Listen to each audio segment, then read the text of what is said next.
Anong mensahe ang kailangang marinig ng mga Gemini?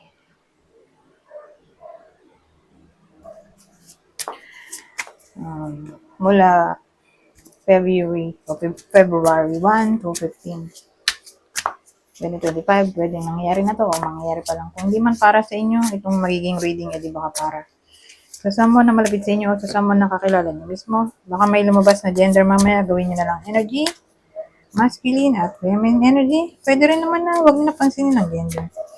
Hindi ko masasabi kung anong magiging reading kung positive ba o negative. Depende sa kung anong mapipick up kong energy.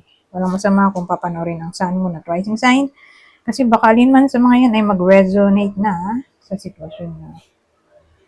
So, pamilyado ang bida. Hindi naman sila kasal, pero pamilyado. Nagli-live-in, pamilyado, basta di kasal.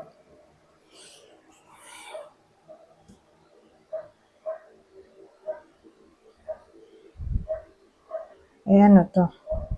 Oh! Ito maganda oh. Maganda yung dulo eh. Kasi bumaliktad yung ano natin. Itong 6 of wands natin. So, kapag bumaliktad yan, ibig sabihin, meron siyang tinatry, i-accomplish. Pero for some reason, hindi nga magawa. Probably nangyayari na to.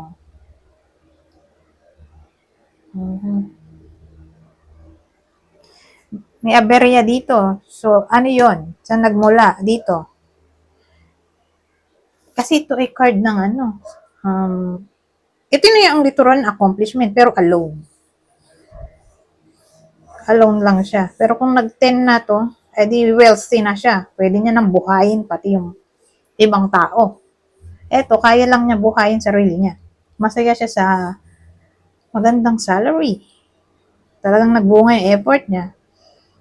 Satisfied siya sa kung ano meron siyang salary, in short. Medyo malaki compared sa iba. Sabihin natin, ito yung card ng supervisor, manager, leader. Okay? May increase kaysa dun sa basic salary. Okay? Pero hindi siya yung owner ng company kasi doon na siya papasok sa Ten of Pentacles. Siya yung business owner. Eh ito, empleyado lang to na malaki sahod. Pero dito nga, pag bumaliktad siya, di yun gusto niyang mangyari. Kapera. Ayun, reward. Yan lang nga. Eto, wanting rewards without work. Ano ba? Kaya lang, hindi naman siya nag-e-effort. So, marami siyang gustong mangyari pero wala namang effort. Kaya ito, bumaliktad yung 6 natin na may aberya.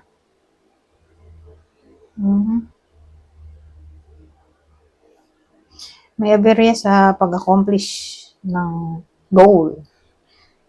So, in short, may financial issues. Yung iba sa inyo at probably nangyari na to. Habang pinapanood, nangyayari na to. Ngayon nga, problemado ang iba sa inyo sa pera. Halos lahat naman. Di ba? Kahit anong lahi. Lagi ng problema. Pero kasi may exception. Di ba yung mga mayayaman? So, malaki na yung savings nila sa bangko. Hindi na sila masyadong nagbo-war sa mga babayarin. Unless, marami silang utang. But anyways, habang ang pinapanood ko ng iba sa inyo, problemado sila sa pera. Doon to tatama. Sa kanila lang to tatama. At ayun nga, kakapera sila dito at nandito ang Ace of Pentacles. Ano, nakalagay naman, no? Prosperity, power, opportunity, manifestation, labor, new venture.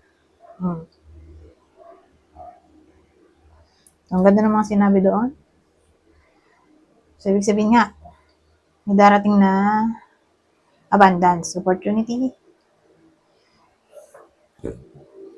Para sa iba sa inyo, o baka unexpected money, pwede rin.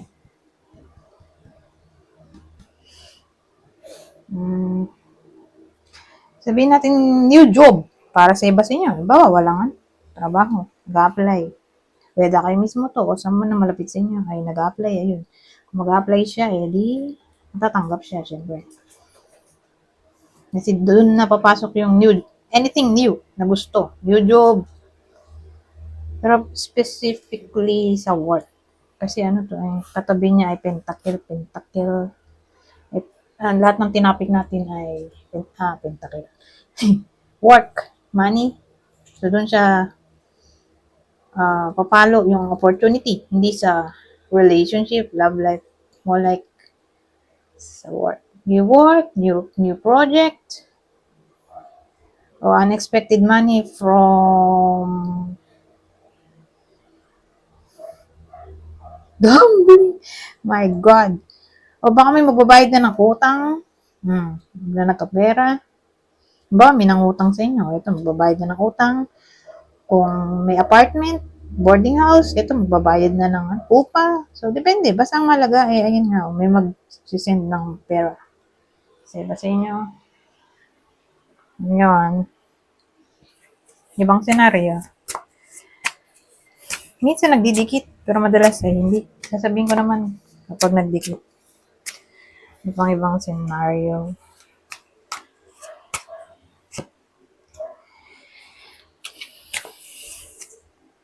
Knight of Wands, oh. So, dalawa yung tao natin. Ay, gusto sumama nito. Kaya energy na lang lahat sila. Kasi, nalilito ako. Saka magtatagal ako kung isa-isa ko pa yan. Ika-clarify silang mga tao. So, energy na lang silang lahat. Okay? Pero ayusin ko muna tong table at nainis ako kapag magulit. Maraming nabubot. Andit lang ng table ko kasi. Anyways, anong klaseng to? Scenario. Knight of Wands. At lahat pala sila ay upright. Oo, kasi hindi talaga ako nagbabasa ng ng reverse. Unless may kodigo.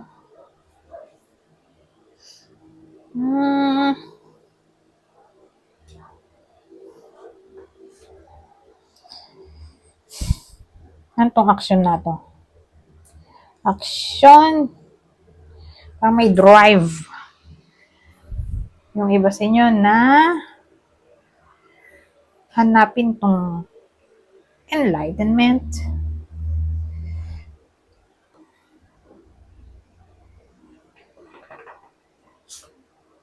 Saan yung enlightenment na yun? Siguro all about feelings. Romance.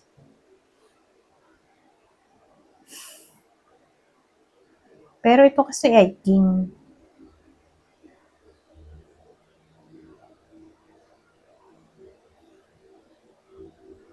So, gusto niya maging may gusto siyang i-clarify kasi ito. Kaya lumabas yung hermit kasi yan yung nagre-research. Mala Virgo. Diba Virgo nga yan? Hahanap siya ng knowledge. Analytical. Gusto niyang aralin ng sarili niyang feelings. Ano ba yun? Sumartang ulo nga.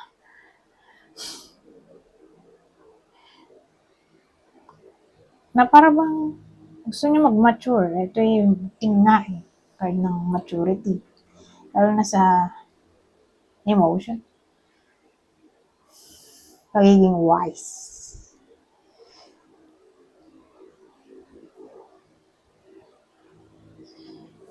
Kaya lang, paano papalo tong dalawang to?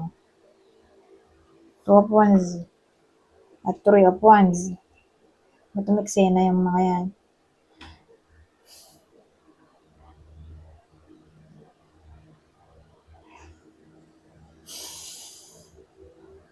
Kasi ang dating may gustong mangyari yung iba sa inyo eh. Ito kasi magiging decision na to, planning.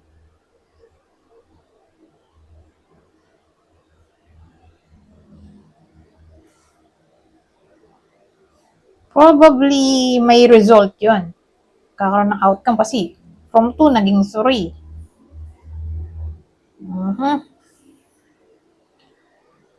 Eh ano yun?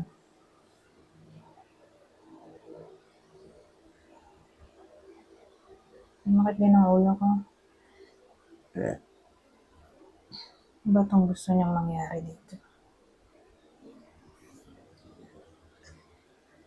Gusto niya kasi mag-explore. Pero feelings. Bakit ganun?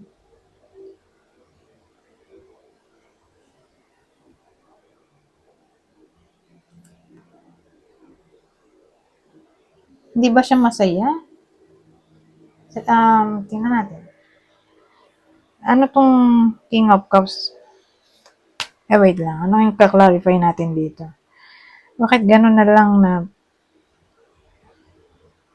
ang desire na hanapin ng sarili? Probably single yung tao dito at nandito rin yung hermit. Nahanap niya yung sarili niyang direksyon sa buhay o parang nawawalan siya ng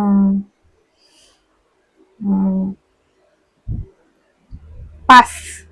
Natatahaking, hindi niya alam kung ano gusto niya.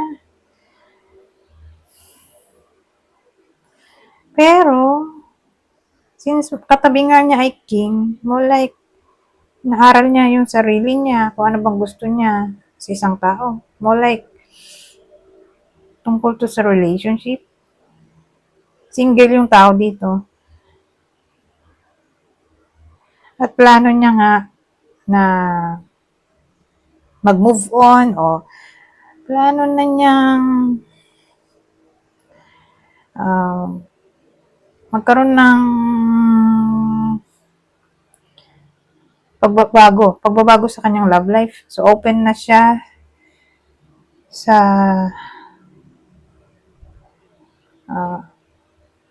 pagminggel sa ibang tao. Ayun no. Ito kasi yung decision, ito yung outcome. So, more like, yung single na tao dito ay na-hurt o nagkaroon ng trust issues. So, hirap siya magmahal. Feeling niya ay mabebetray siya palagi. Natatakot siya magmahal kasi masyadong bad yung naging experience niya sa previous relationship na nagkaroon nga siya ng trust issues. Pero sa case na to, willing siya mag-take risk ulit na hanapin itong Mr. Right o Miss Right ng iba sa inyo. Yun yung decision niya dito at hoping na magbubunga yung kanyang effort sa paghanap nga. Kasi exploration na to sa paghanap ng kanyang true soulmate. Pero ang tanong, darating ba yan? Kasi nasa process lang pa ito ng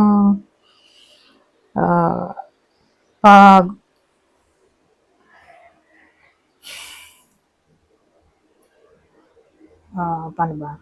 Nasa process pa lang yung tao dito ng pag-open up ng willingness na makipag-socialize, gano'n. So, hindi ito basta-basta. Dahil nga na-hurt. Or at least yung desire na mag-try again, na magmahal ulit, ay nandito naman. So, probably,